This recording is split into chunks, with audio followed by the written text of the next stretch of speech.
Média, les experts. Excellente fin de journée à tous, vous êtes sur M le Média. Aujourd'hui nous sommes mercredi et qui dit mercredi dit jour des enfants bien sûr. Et pour parler des enfants, nous avons notre experte, elle est incollable sur les questions, c'est Karen Goaya-Dufour, elle est enseignante, elle est avec nous. Bonjour Karen. Bonjour Virgile. Alors Karen, on va parler aujourd'hui des bienfaits de l'art-thérapie.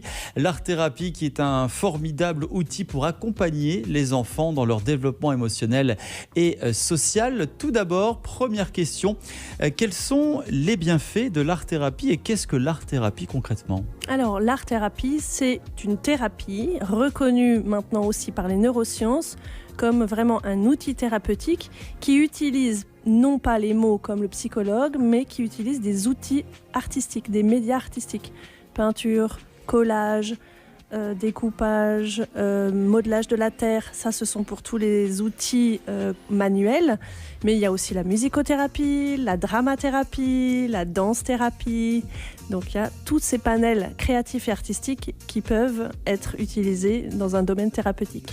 En quoi l'art-thérapie aide-t-elle les enfants à exprimer leurs émotions ? Alors justement, elle apporte un plus par rapport à la psychothérapie parce que des enfants, parfois, n'arrivent pas à exprimer leurs émotions par des mots ou sont très intimidés par un psychologue, par exemple, ou un pédopsychiatre avec qui il faut exprimer des émotions par des mots. Les enfants ont du mal parfois à modaliser leurs idées. Quand on leur permet d'être dans la création, eh bien, l'outil thérapeutique devient la création. Donc finalement, ils sont moins focalisés sur un tête-à-tête avec une personne qui est un adulte qui peut être un petit peu intimidant. Ils sont concentrés sur leur création. L'art-thérapie, c'est aussi un bon remède contre le stress ou l'anxiété ? Oui, tout à fait. Le fait de se focaliser sur quelque chose d'autre que ses émotions ou ses pensées permet de se concentrer sur la matière, l'objet, les sensations aussi. Donc on part un peu en voyage, on s'évade, on pense à autre chose. On pense à autre chose et on se focalise sur un objet qui n'est plus soi-même. Et cela permet de faire baisser l'anxiété, les tensions, le stress.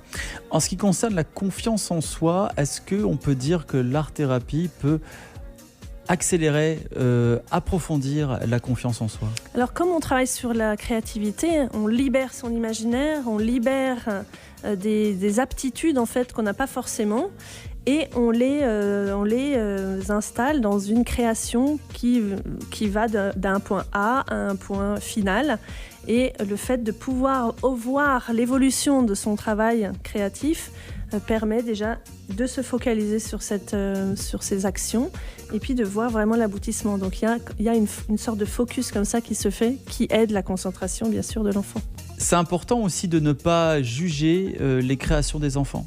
Oui, parce qu'en fait, on est dans un processus thérapeutique, donc de transformation intérieure. On n'est pas du tout dans un cours d'art. Donc l'objectif, c'est pas de faire quelque chose de beau, de joli, de terminer avec une technique particulière. Ce qui est important, c'est ce que l'enfant a mis dans la démarche créative de transformation intérieure, sortir sa colère par exemple, exprimer ses émotions, gérer ses frustrations. Il a fabriqué quelque chose en terre, il a voulu le casser à la fin. Finalement, on n'est pas là pour commenter « Oh, c'était très joli ce que tu as fait », c'est pas du tout ça l'intérêt.